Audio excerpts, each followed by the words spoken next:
მგონა ყოველ შემთხვევაში, რომ ვარ მშვიდი ადამიანი, უკონფლიქტო.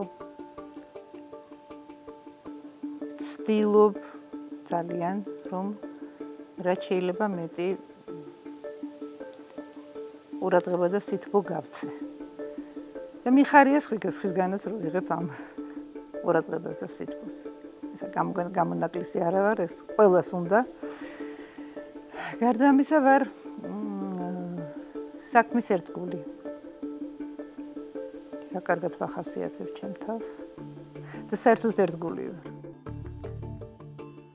სრულიად შემთხვევით რაღაც ვიღაც ჩემი მეზობელი მუშაობდა კინოსტუდიაში, ისინი ეძებდნენ პატარა ბავშვს, რომელიც იქნებოდა თავისუფალი, ლაღი და მე ვარ ომის შემდგომი თაობა და ასეთი ბავშვები მაინც არ იყვნენ მაშინ ეთყობა სხვა თაობა და მე რატომღაც გამოვედი ესეთი ძალიან ლაღი, ძალიან თავისუფალი მეტიჩარა და წამიყვანა. მოვეწონეთ. წამიყვანეს. იცი რა მახსენდება, როგორ გითხრა ხა ის გადაღების პერიოდები მახსენდება ძალიან ბუნდოვნად, იმიტომ რომ პატარა ვიყავი ბუნებრივია.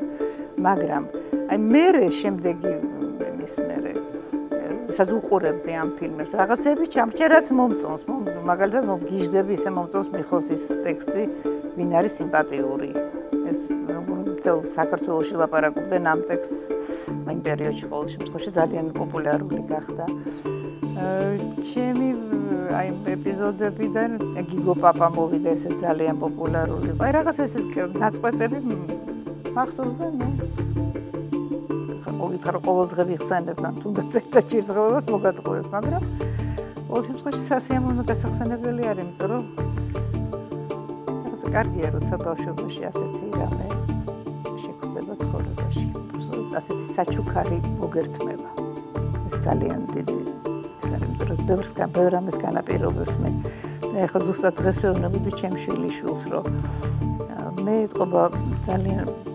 გამიადვილდა შემდეგ ცხოვრება, იმიტომ რომ ბავშვობა მქონდა ძალიან კარგი. გარდა ამ ფილმებისა, სადაც ისედაც ბავშვი როცა არის ყველა სითბოს გამოხატავს, ყველა ბავშვის მიმართ ეს ბუნებრივია და გვეფერებოდნენ, ზედკყვებოდნენ მთელი ჯგუფი.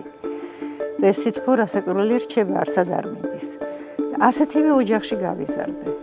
ძალიან ერთმანეთის მიმართ თბილი, ყურადღებიანი, მოყვარული და უკონფლიქტო ადამიანები. უფრთხილდებოდნენ ერთმანეთს, ჩემი მშობლები, ჩემი უფროსი და რაღაცა ესეთი გარემო იყო, იდილიას ვხატავ, მაგრამ რა უნდა მენდოთ. რო არ უჯერებენ მშობელს და რო ეწინააღმდეგებენ ეს პროტესტის, ესეთი ბავშვი არ ვიყავ. საკმაოდ ჯერ ამ ფილმებას განაპირობა ალბათ ჩემი ესეთი რაღაცა, რომ მესმოდა რას მეუბნებოდნენ. და თუ საჭირო იყო და თუ გამაგებინებდნენ ეს რატო უნდა გამეკეთებინა და ვაკეთებდი. არ მქონდა ეს კიდაც ვარა რომ მე ვარ სწორი. ჩემი ბავშვობა მე ვიყავი 18 წლის, როცა მამა გარდამეცვალა. ძალიან ადრე. აი მაშინ დამთავრდა ბავშვობა არა, მაგრამ აი ეს უზრუნველი და სრულიად ყველაფრისგან რო თავისუფალი ხარ.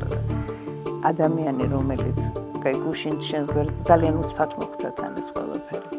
აი მაშინ რაღაცა ძალიან დიდი სახტენი, კედელი, სიყვარულზე და იმაზე რო არაფერი ვთქვათ, გამომეცალა და დავრჩით მე და დედა. მაგრამ დედაც ძალიან ძლიერი ქალი იყო და რაღაცნაირად გავიტანეთ, მაგრამ ძალიან აი დღემდე ძალიან დიდი ტკივილი მაქვს და ადრე წავიდა. ძალიან ბევრი რამ ძალიან ბევრი რამ მე მისგან ვერ მოვასწარი რომ მიმეხო. ძალიან საინტერესო ადამიანი იყო. ძალიან განათლებული, ჭკვიანი, ძალიან გამოცდილი. სამხედრო იყო და ფრონტი ჰქონდა, 5 წელიწადი ფრონტზე იყო. და ყველაფერი ეს და ჩემთან იყვებოდა, მაგრამ მაინც უფრო მარიდებდა ამ ტკივილებს და მე მოწიფულ ასაკში მეტყოდა ალბათ რაღაცას ისეც მომიყვებოდა რაც გამამდიდრებდა მე. და მომიყვებოდა საერთოდ რა არის ომი. რა არასოდეს ამაზე მამას ჩემთან არ ულაპარაკე. მერე და მერე ვხვდები გრძნობები რა კოშმარი გაიარა იმ ხალხმა და სულ გიზდები როდესაც კიდევ ომი რატო უნდებათ ადამიანებს არ მისმის მე მაშინ მიშველა მე მაშინ სწავლობდი პირველ კურსზე ვიყავი არა მეორეზე გადასული ვიყავი მეორეზე და როდესაც თეატრალურ ინსტიტუტში სწავლობ თეატრალური ინსტიტუტი არ ვიცი ახლა როგორ არის მაგრამ მაშინ ფაქტიურად ჩვენ ინსტიტუტიდან არც გამოვდიოდით 12 საათიანი მუშაობა მიდიოდა და მე ბატონ მიშა თუმანიშვილთან ვიყავი მისი სტუდენტი ვიყავი ძალიან კარგი ჯგუფი გვყავდა ძალიან საინტერესო პედაგოგები სხვები ძალიან და ეს იმდენად აი ეს ამან გამიშველა მე ძალიან რომ ძალიან სერიოზულად ვიყავი იმ საქმით გატაცებული რასაც ვსწავლობდი. ალბათ გადამარჩინა ძალიან დიდ დეპრესიას გამომიყვანა. იმიტომ რომ რაღაცა პერიოდი ძალიან ცუდად ვიყავი. მახსოვს. იმდენად რომ ბატონმა მიშამ მახსოვს მითხრა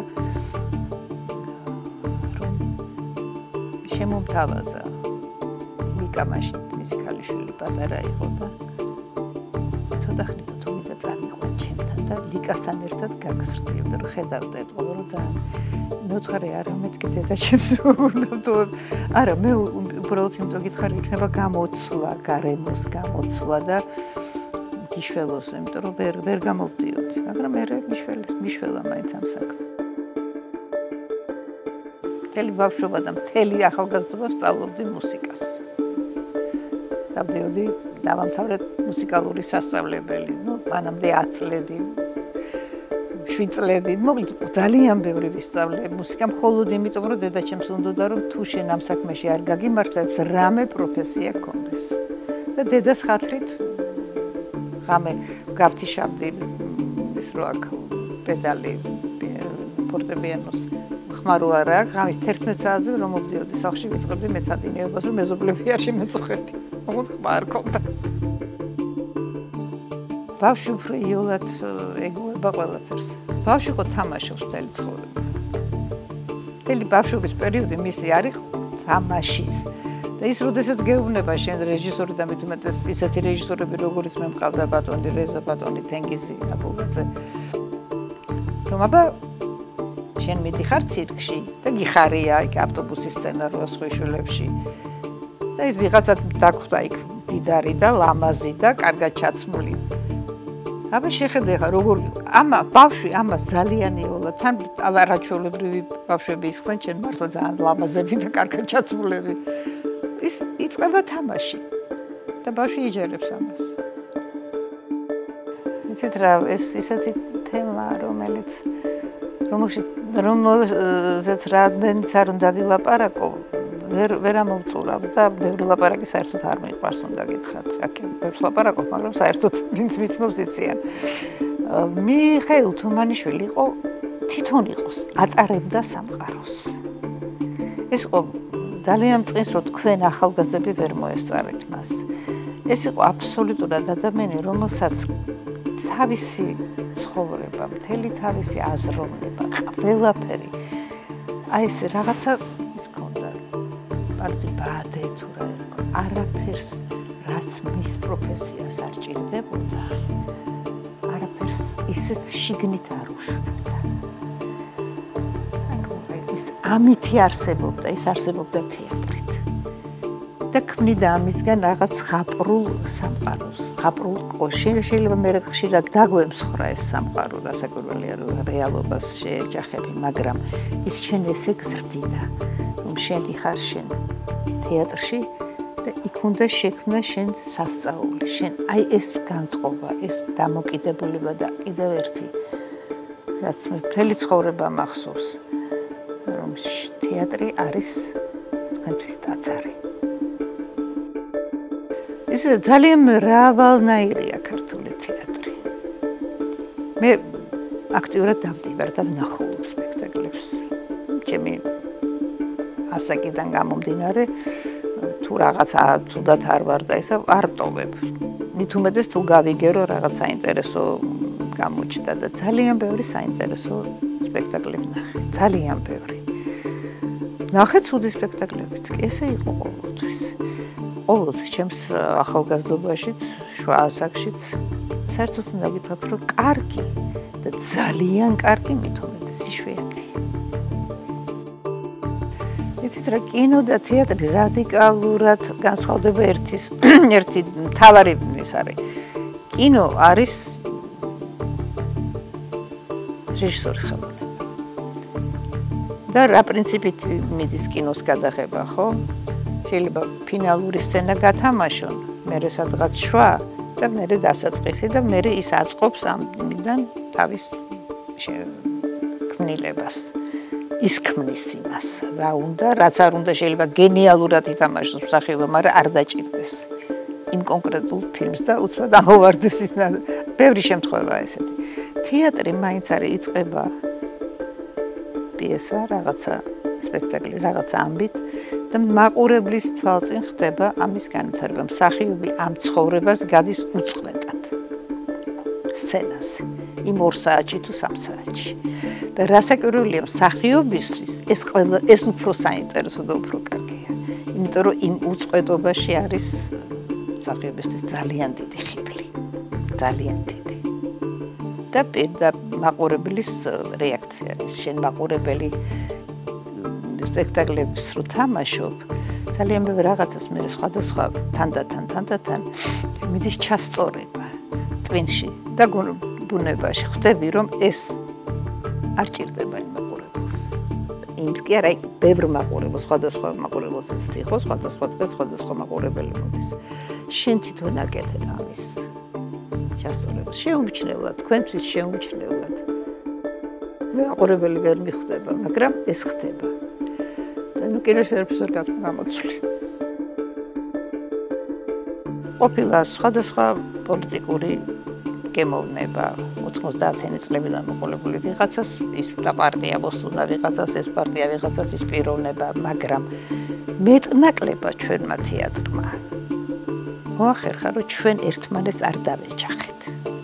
იყო ცალკეული რაღაცა, ნუ იყო ინციდენტები, ვიღაცას რაღაც სხვანაირად უთხრა და რაღაცა ცოტა დაიძაბა, მაგრამ მთლიანობაში დასი არ დაუპირისპირდა ერთმანეთს, არ მოხდა ეს. აი შემდგომში პერიოდებში, შემდეგშიც.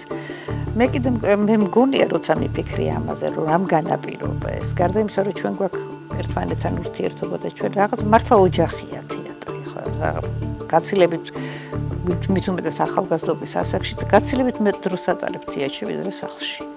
ამიტომ ხდება მიჩვევა, ხდება შეყვარება, რაღაცა ურთიერთობები იგება და მე გადიხარ სცენაზე. შენ რანაირად შეიძლება ითამაშო მსახიობთან, შენს კოლეგასთან, თუ შენ ის ვერ აიტანე, ვერ შექმნი ვერაფერს. არ გამოგირა. ღირებულს ვერაფერ შექმნი. დამწყებ მსახიობებს მე მხოლოდ იმ რჩევას მივცემ, რომ ძალიან ბევრი მუშაობ. ბევრი ითამაშო, ამას ძალიან დიდი მნიშვნელობა აქვს. და არასოდეს არ ჩათვალო, რომ აი მე ხო ეს ვითამაშე რა. არ დაიჭერო. კარგად ითამაშე, მე კიდე უკეთესად უნდა ითამაშო, ის წარსული. არასოდეს არ დაკმაყოფილდა იმით, რაც გააკეთა. ეს არის ყველაზე ნებისმიერი ხელოვანისთვის. გამოგივა, არ გამოგივა, ეს სხვა საქმეა. შენ ყოველთვის უნდა ეცადო, რომ რაღაცა შეცვალო, რაღაცა წინ წახვიდე, რაღაცა გააუმჯობესო. სურვილი ამისი ყველას უნდა გქონდეს და ხან გამოდის და ხან არა, მაგ უკვე იქ არის გადაწყვეტილი.